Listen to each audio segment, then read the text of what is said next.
My name is Selam G-Alemayo. I'm an Ohio University student in African Studies.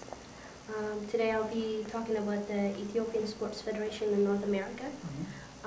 It's a large organization that started in 1984, and they focus on promoting cultural events as well as soccer.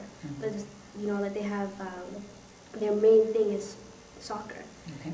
And since soccer is a big thing back home, it's amazing. But all my friends went to this event every year, and for the first time I went last year, thinking I don't know what I'm going to find for this conference, for the presentation. And I realized that this organization was gendered institution.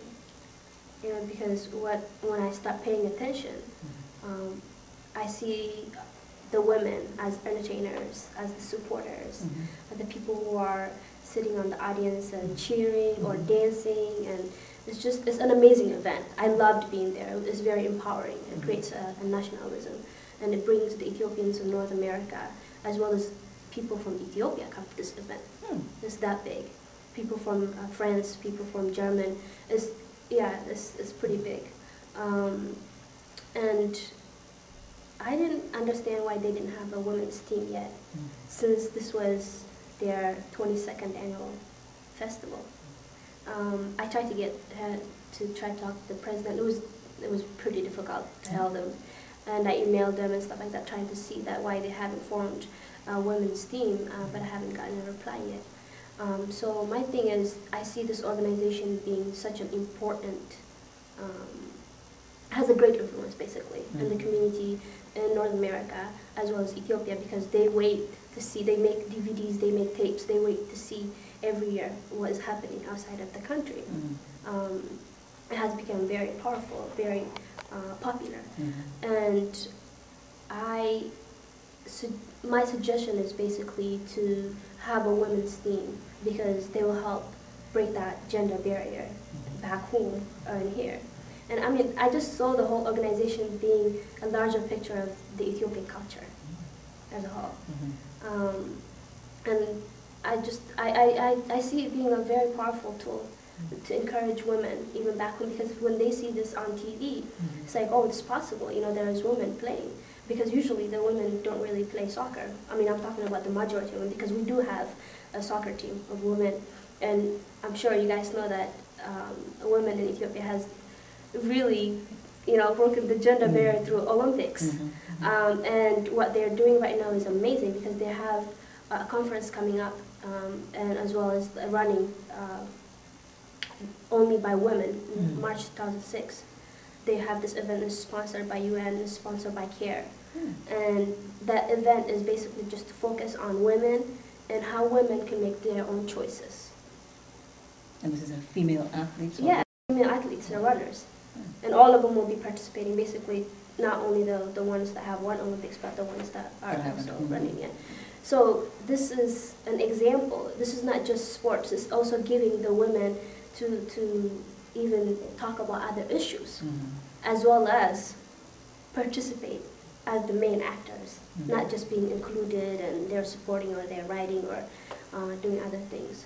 So that's basically my thing. And another thing is, beside the sports, I see this organization as a tool to help Ethiopia. They do fundraisings. They've raised like $10,000 for famine. They raised another $10,000 in 2004 for HIV/AIDS prevention. And what they do is they select an organization in Ethiopia. They interview them. They have to undergo a lot of things. They will go there and choose them. For the famine, they chose the Catholic charity. But for the HIV/AIDS, they haven't really found an organization yet, they said, and that was done. The money is there since 2004, which is really interesting. So it must be, very, competitive, or they're looking for something very specific. So I always, whenever I attend conferences, I think about what are they saying and how this is going to help Africa in general, but Ethiopia, because that's where my focus is. And I attended the African Association, the ASA, last I think it was in December. Mm-hmm. And I attended to this conference where they were talking about brain drain. Mm-hmm.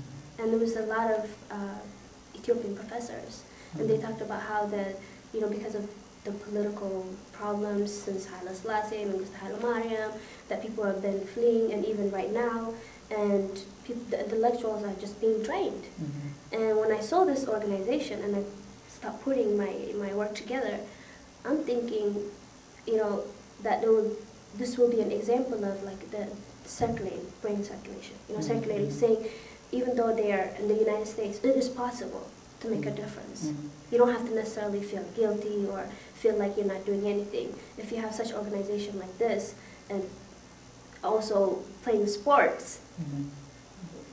that could be a powerful tool. Mm-hmm. But if they include women, they will have even a better success because they probably have more people watching it. They'll probably be making a difference in women's lives, opening doors to other possibilities. That segues in right into the question, what are your thoughts or your reflection on the conference theme? What do you mean?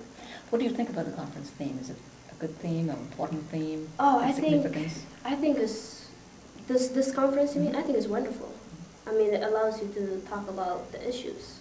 And if we don't start talking about the issues and really whether it's good or bad, we can't solve anything. Mm-hmm. And we have a lot of solving to do, I think. Mm-hmm. And conferences like this, like women, gender, and sports, it really allows you don't have to necessarily even focus on women, but bring it together and see how you can find solutions. Or you don't even have to necessarily find solutions, but you can talk about the issues. Mm-hmm. So it's a very powerful thing to have, I think. I'm happy to be part of it.